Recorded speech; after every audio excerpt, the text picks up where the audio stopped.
नमस्कार। आप देख रहे हैं संतोष पाठक ऑफिशियल। मैं हूं आपके साथ शिव कुमार मिश्रा। हमारे साथ हैं संतोष पाठक जी। स्वागत और अभिनंदन। बहुत बहुत धन्यवाद शिव जी। और संतोष पाठक ऑफिशियल यूट्यूब प्लेटफॉर्म के तमाम दर्शकों को नमस्कार। अगले कुछ मिनट तक बने रहिएगा हमारे साथ। राष्ट्रीय स्वयंसेवक संघ को फंसा दिया किस तरह से अमित शाह ने, आज आपके सामने इससे जुड़े तथ्यों को एक एक करके रखेंगे। जी शिव जी, हमेशा की तरह शुरुआत शिव जी करेंगे जी।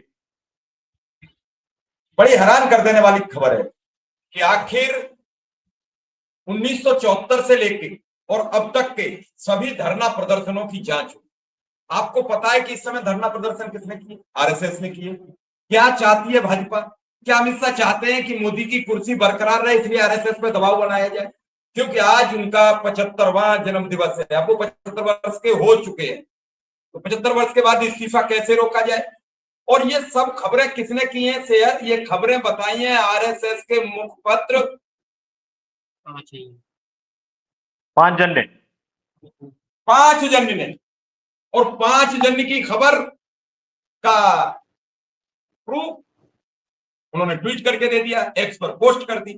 अब क्या अमित शाह आरएसएस की पूरी पोल खोलने जा रहे हैं या अमित शाह आरएसएस को फंसाने जा रहे हैं? इस पूरी खबर को लेकर हमारे साथ संतोष पाठक जी हूं। मैं सीधा उनकी ओर रुख करूंगा।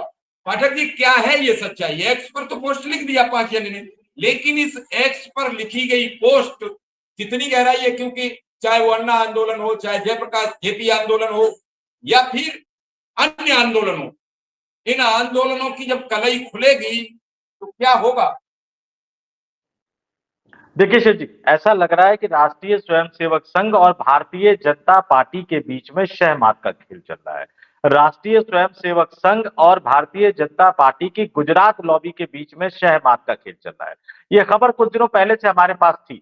जब से नेपाल में जैन जट की क्रांति हुई, नरेंद्र मोदी और अमित शाह साहब डरे हुए हैं, लेकिन पुख्ता नहीं हो पा रहा था। लेकिन आज जब मैं आपको दर्शकों को बता दूं कि जब वो जाएंगे 11:22 पर 17 सितंबर को प्रधानमंत्री नरेंद्र मोदी के जन्मदिन के दिन राष्ट्रीय स्वयंसेवक संघ के जो मुखपत्र माने जाते हैं 5 जन, इसका जो ऑफिशियल एक्स अकाउंट है, जिसको पहले ट्विटर अकाउंट के नाम से जाना जाता था, ई 5 जन ने पोस्ट कर दिया। फिर इस खबर में कोई शंका नहीं रह गई, इस खबर में कोई किंतु परंतु नहीं रह गया, और हमें लगा कि दर्शकों को इस खबर को दर्शकों के सामने हमें लाना चाहिए। आप यात्रा कर रहे हैं, यात्रा के दौरान भी आपने समय निकाला। संतोष पाठक ऑफिशियल यूट्यूब प्लेटफॉर्म के तमाम दर्शकों की तरफ से आपको धन्यवाद। और मैं दर्शकों को कहूंगा, क्योंकि वो ट्रेवल में है, वो यात्रा कर रहे हैं, हो सकता है कि कुछ लिंक में हम दोनों के कम्युनिकेशन में थोड़ा बहुत जो है वो वाईफाई की वजह से दिक्कत आए, लेकिन इस वीडियो को आखिर तक देखिएगा। एक बहुत बड़े षड्यंत्र की बात हम आपको बताएंगे, और ये भी बताएंगे कि भले ही विज्ञान भवन में राष्ट्रीय स्वयंसेवक संघ के मुखिया मोहन भागवत ने 75 वर्ष की आयु में रिटायर हो जाने वाले अपने बयान से यूटर्न तो ले लिया है, लेकिन आरएसएस और आरएसएस से जुड़े संगठनों की हरकतें कुछ और ही कहानी बयां कर रही है। आप जरा देखिए, विज्ञान भवन में उस तरह का बयान देना, अपने बयान से यूटर्न होना, लेकिन बाराबंकी में राष्ट्रीय स्वयंसेवक संघ के छात्र संगठन अखिल भारतीय विद्यार्थी परिषद का सड़कों पर उतर जाना, पुलिस का लाठीचार्ज होना, उसके बाद आरएसएस का पूरे उत्तर प्रदेश में हल्ला बोल कार्यक्रम कर देना, योगी आदित्यनाथ को न्योता देकर उस न्योते वाले कार्यक्रम को रद्द कर देना। और फिर देखिए, भारत आरएसएस से जुड़े जो महत्वपूर्ण संगठन है, जैसे भारतीय किसान संघ की बात करूं, एक वीडियो में उसमें बनाऊंगा, इसके बाद 1-1.5 घंटे बाद दूसरी वीडियो अपलोड करूंगा। भारतीय किसान संघ ने क्या किया? आज नरेंद्र मोदी साहब मध्य प्रदेश की धरती पर है, मध्य प्रदेश के धार में अपना 75वां जन्मदिन मनाने के लिए, और इससे 24 घंटे पहले भारतीय किसान संघ ने उनके द्वारा शिवराज सिंह चौहान को हटाकर नरेंद्र मोदी और अमित शाह द्वारा चुने गए मोहन यादव के खिलाफ हल्ला बोल दिया है। और यह हल्ला बोल मध्य प्रदेश की राजधानी भोपाल में नहीं है, उनके गृह क्षेत्र उज्जैन में हल्ला बोल दिया है। कल हजारों किसान भारतीय किसान संघ के नेता राष्ट्रीय महामंत्री के नेतृत्व में उज्जैन में उन्होंने मोहन यादव की सरकार के खिलाफ हल्ला बोला, धरना बोला, जबकि उनको पता था कि प्रधानमंत्री नरेंद्र मोदी एक दिन बाद यानी आज 17 सितंबर को मध्य प्रदेश की धरती पर अपना जन्मदिन मनाने के लिए मौजूद होंगे। उससे एक दिन पहले वो मोहन यादव के खिलाफ हल्ला बोल रहे थे। तो भारतीय जनता पार्टी के मुख्यमंत्रियों के खिलाफ राष्ट्रीय स्वयंसेवक संघ का उतरना, ये अपने आप में कई तरह की कहानी बयां करता है। और इस बीच जो खबरें हवा में तैर रही थी, जो खबरें सूत्रों से निकलकर सामने आ रही थी, 5 जन ने उस खबर को एक्स पर पोस्ट करके एक तरह से पुख्ता मुहर लगा दी है कौन किसके खिलाफ षड्यंत्र रच रहा है, कौन किसको बेनकाब करने की कोशिश कर रहा है, इससे जुड़े एक एक तथ्यों को आपके सामने रखेंगे। पहले 5 जन ने क्या पोस्ट किया जरा वो बता देते हैं। गृह मंत्री अमित शाह का बड़ा आदेश। क्या है बड़ा आदेश? 1974 के बाद देश में हुए विरोध प्रदर्शनों का किया जाएगा अध्ययन। 1974 के बाद यानी 51 साल में जितने विरोध प्रदर्शन इस देश में हुए हैं उन सबका अध्ययन किया जाएगा। विरोध प्रदर्शन के मुद्दे, प्रदर्शन का मॉड्यूल, प्रदर्शन के पैटर्न की स्टडी की जाएगी और इससे पता चल पाएगा कि भारत में हुए विरोध प्रदर्शनों के पीछे कहीं कोई विदेशी गिरोह और उनकी फंडिंग तो काम नहीं कर रही। और ये क्यों हुआ? क्योंकि नेपाल में जैन जेट के विरोध प्रदर्शन के बाद डर गई है सरकार। आपको बता दूं, नेपाल में हुए जैन जेट के विरोध प्रदर्शन से पहले भी ये सरकार डरी हुई थी, लेकिन नेपाल के घटनाक्रम ने और ज्यादा डरा दिया। पहले जो संसद का हमारा पुराना भवन हुआ करता था, उस संसद भवन के बगल वाली सड़क पर आप घूम सकते थे, जा सकते थे, फोटो खींच सकते थे, आपकी गाड़ियां उस तरफ जा सकती थी। अब नया संसद भवन जो बना दिया है तो पूरा का पूरा उसके बगल वाले रोड में रोक दिया गया है। यानी आप ऑल इंडिया रेडियो की तरफ से पीटीआई होते हुए और परिवहन भवन जो कि नितिन गडकरी साहब का मंत्रालय है उससे आप संसद भवन होते हुए प्रेस क्लब, शास्त्री भवन, रेल भवन नहीं आ सकते क्योंकि वो पूरा का पूरा रोड ब्लॉक कर दिया गया है। आप अपने ही संसद भवन के पास जाकर तस्वीरें नहीं खींच सकते। कई तरह की बंदिशें लगा दी गई है। ये एक डरी हुई सरकार ही करती है। अब आते हैं अमित शाह के इस आदेश में राष्ट्रीय स्वयंसेवक संघ कैसे फंस जाएगा। शिव जी देखिए क्या चुना गया है। ये भी कह सकते थे अमित शाह साहब कि पिछले 15 साल के आंदोलन का अध्ययन कीजिए। ये भी कह सकते थे कि पिछले 20 साल का कीजिए, 25 साल का कीजिए, 30 साल का कीजिए, लेकिन ईयर बता दिया उन्होंने 51 साल पहले 1974। और इस खबर को हमें सही मानना पड़ेगा क्योंकि 5 जन ने पोस्ट किया है। अब उनसे बाद में डिलीट करवा दे अलग बात है। दर्शकों से कहूंगा कि तुरंत जाए और ई 5 जने का जो पोस्ट किया गया सोशल मीडिया पर वो देख ले 11:22 पर। और इसमें बाकायदा उन्होंने ईयर बताया है 1974 के बाद हुए विरोध प्रदर्शन। 1974 के बाद हुए। क्यों? 1974 में ऐसा क्या हुआ था बता देता हूं। 1974 में ऐसा क्या हुआ था? 1974 के बाद ही इस देश में एक आंदोलन की सुगबुगाहट हो रही, एक आंदोलन शुरू हो रहा था। इंदिरा गांधी को हटाने का आंदोलन, इंदिरा गांधी पर कई तरह के आरोप लगाकर उनको सत्ता से बेदखल करने का आंदोलन। इंदिरा गांधी ने क्या कहा था जरा मैं याद दिला। इंदिरा गांधी ने कहा था कि इस देश में सेना को भड़काने का काम किया जा रहा है, विदेशी ताकतें भारत को अस्थिर करना चाहती है। और जेपी साहब का बयान भी याद कर लीजिए, क्या कहा था उन्होंने कि सविनय अवज्ञा की तरह सेना हो, फौज हो, पुलिस हो, वो सरकार का आदेश मानना बंद कर दे। अब महात्मा गांधी जी ने जब ये आंदोलन किया था तो वो गुलामी का काम, आप ब्रिटिश के खिलाफ लड़ रहे थे, लेकिन उस जमाने में भी फौज को आंदोलन के लिए उकसाने के खिलाफ हुआ करते थे सरदार वल्लभ भाई पटेल और जवाहरलाल नेहरू जैसे नेता। क्यों? क्योंकि उनको पता था एक बार फौज को आदत लग गई ना बगावत करने की, एक बार पुलिस को आदत लग गई ना बगावत करने की, तो इनको कोई थाम नहीं पाएगा। पाकिस्तान की हालत देख लीजिए, फौजियों को एक बार आदत लग गई कि तख्ता पलट कर सकते हैं और जब उनको मौका मिलता है वो तख्ता पलट कर देते हैं। पता नहीं कितने सैन्य तानाशाह आ गए हैं और वर्तमान में प्रधानमंत्री तो है लेकिन आर्मी चीफ से हमेशा डरे सहमे रहते हैं। इससे पहले के प्रधानमंत्री थे बेचारे आर्मी चीफ से पंगा ले लिया, जेल की हवा खानी पड़ रही है। सरकार भी गई, सत्ता भी गई, जेल में भी चले गए। तो ये आदत नहीं लगनी चाहिए। उस समय ये आह्वान किया गया था, लेकिन उस आंदोलन के साथ कौन खड़े थे याद कीजिएगा। नरेंद्र मोदी साहब की एक तस्वीर बड़ी वायरल होती है पगड़ी वाली, कि वो उस समय आंदोलन को सपोर्ट करने के लिए और अपनी गिरफ्तारी से बचने के लिए लगातार भेष बदलते रहते थे। उसकी बड़ी तारीफ की जाती है कि वाह मोदी जी का कमाल देखिए कि मोदी जी किस तरह से भेष बदलते हुए नजर आते हैं, किस तरह से चकमा देते हुए नजर आते थे इंदिरा गांधी की पुलिस को, जॉर्ज फर्नांडिस साहब किस तरह से चकमा देते हुए नजर आते थे। तो ये 1974 का जेपी आंदोलन, जयप्रकाश का आंदोलन, जिसकी बुनियाद, जिसको सबसे ज्यादा खाद पानी देने का काम राष्ट्रीय स्वयंसेवक संघ ने किया था। उसके बाद आपातकाल लगा। इंदिरा गांधी ने जो आरोप लगाए थे वो आरोप सबको पता है। जी संतोष जी, संतोष जी, ये जो पूरा एक्स की पोस्ट है ये बड़ा संदेह पैदा कर रही है। 74 से 98 तक केंद्र में बीजेपी की सरकार तो आई नहीं, तो जितने आंदोलन किए वो सब आरएसएस ने किए बीजेपी को सत्ता में लाने के लिए।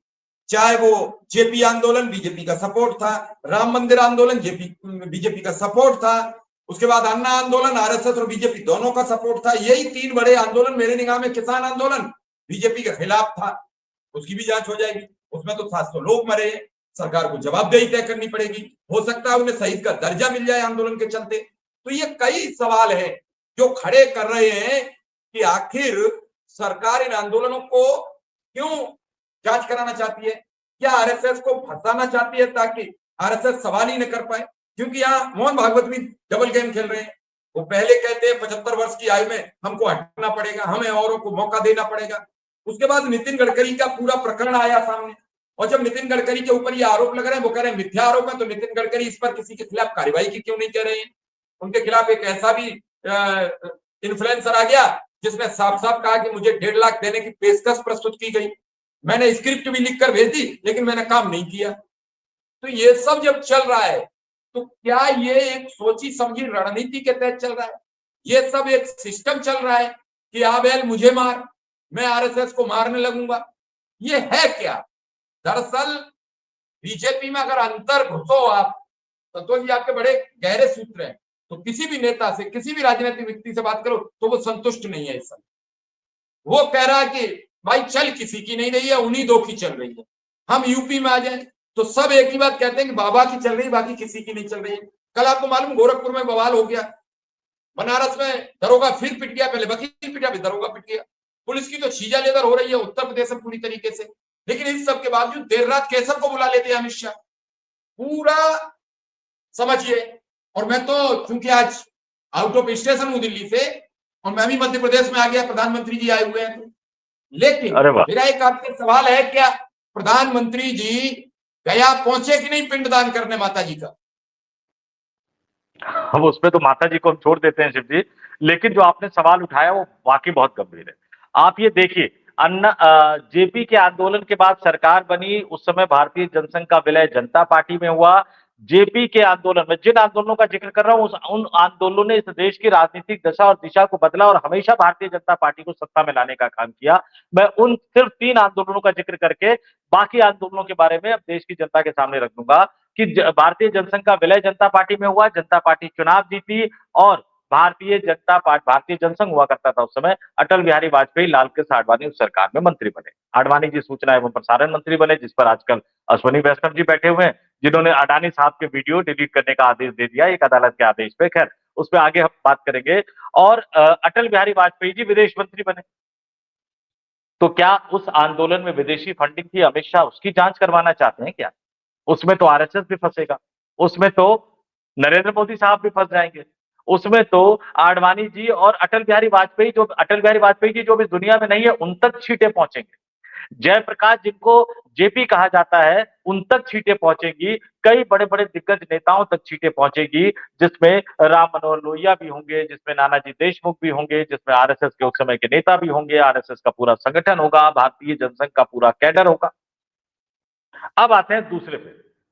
पालमपुर के अधिवेशन में राम मंदिर आंदोलन को शुरू करने का एक तरह से घोषणा पत्र में डाला भारतीय जनता पार्टी ने। राम मंदिर के उस आंदोलन में 1980 में भारतीय जनता पार्टी का गठन किया अटल बिहारी वाजपेयी, लाल कृष्ण आडवाणी ने 1984 के लोकसभा चुनाव में सिर्फ 2 सीटें जीती। लेकिन राम मंदिर आंदोलन चलाने के बाद 1989 का लोकसभा चुनाव, 1991 का लोकसभा चुनाव, 1996 का लोकसभा चुनाव, 1998 का लोकसभा चुनाव, हर चुनाव में भारतीय जनता पार्टी की सीटें बढ़ती चली गई। 1996 में भारतीय जनता पार्टी लोकसभा में सिंगल लार्जेस्ट पार्टी बनी। सरकार बनाने का न्योता उनको राष्ट्रपति ने दिया, हालांकि वो बहुमत साबित नहीं कर पाए, 13 दिन बाद उन्होंने इस्तीफा दे दिया।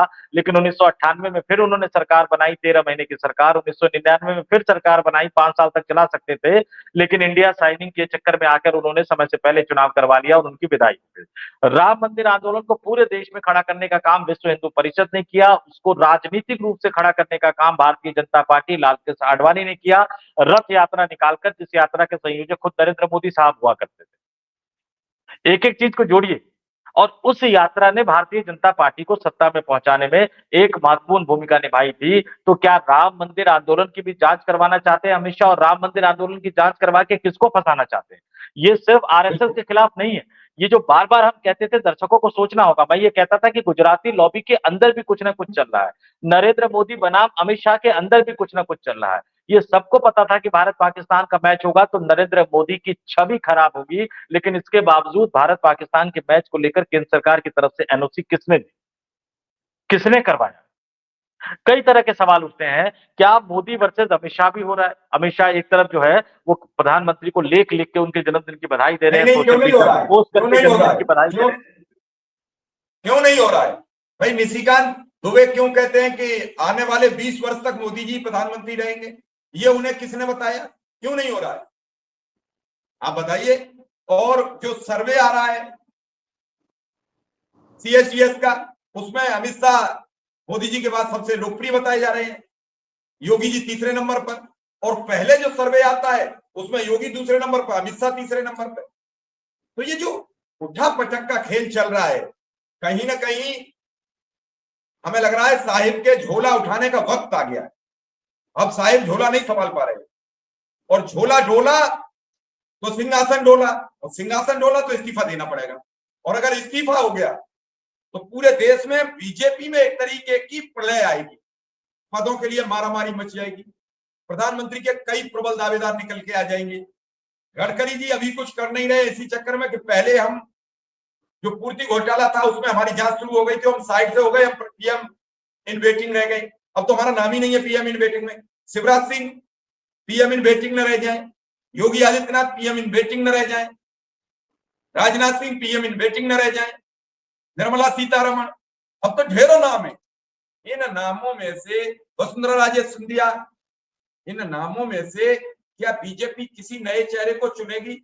और क्या कोई नया चेहरा चुना जाएगा तो प्रधानमंत्री नरेंद्र मोदी की जगह ले पाएगा, जो भाजपा को इतने शिखर तक ले गया?